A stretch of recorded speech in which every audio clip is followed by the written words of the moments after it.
Chicken curry একবার এই পদ্ধতিতে বানিয়ে দেখতে পারেন, স্বাদটা সত্যিই খুব সুন্দর হয়। তার জন্য প্রথমেই আপনারা কড়াইতে সরষের তেল নিয়ে নিন আর তাতে আলুগুলোকে ভালো করে ভেজে নিন। আর ভাজার সময় অতি অবশ্যই হলুদ আর নুনটা দিতে ভুলবেন না। এবার ওই একই তেলে ভেজে নিন চিকেনগুলোকে মোটামুটি 30% মতো। তারপর তুলে এটাকে একটা বোলের মধ্যে রেখে দিন। এবার আবার ওই একই তেলের মধ্যে দিয়ে দিন গরম মশলা ও পেঁয়াজ আর সেটাকে ভালো করে ভাজতে থাকুন। এবার এই ভেজে নেওয়া চিকেনটাকে আপনাদের ম্যারিনেট করে নিতে হবে দই, কাশ্মীরি লঙ্কার গুঁড়ো, ধনে গুঁড়ো আর গরম মশলা দিয়ে।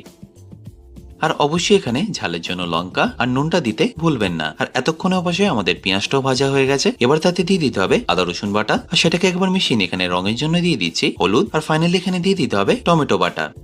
তারপর আলু আর ম্যারিনেটেড চিকেনটা দিয়ে ভালো করে একবার মিশিয়ে নিন। আর মেশানো হয়ে গেলে ঢাকা দিয়ে এটাকে কুক করে নিন মিনিমাম 10 থেকে 15 মিনিট। তারপর ঢাকাটা খুলে সামান্য একটু জল দিয়ে এটাকে একবার ভালো করে ফুটিয়ে নিন। আর সবশেষে একটু ধনেপাতা ছড়িয়ে দিলেই চিকেন কারি কিন্তু পারফেক্টলি রেডি।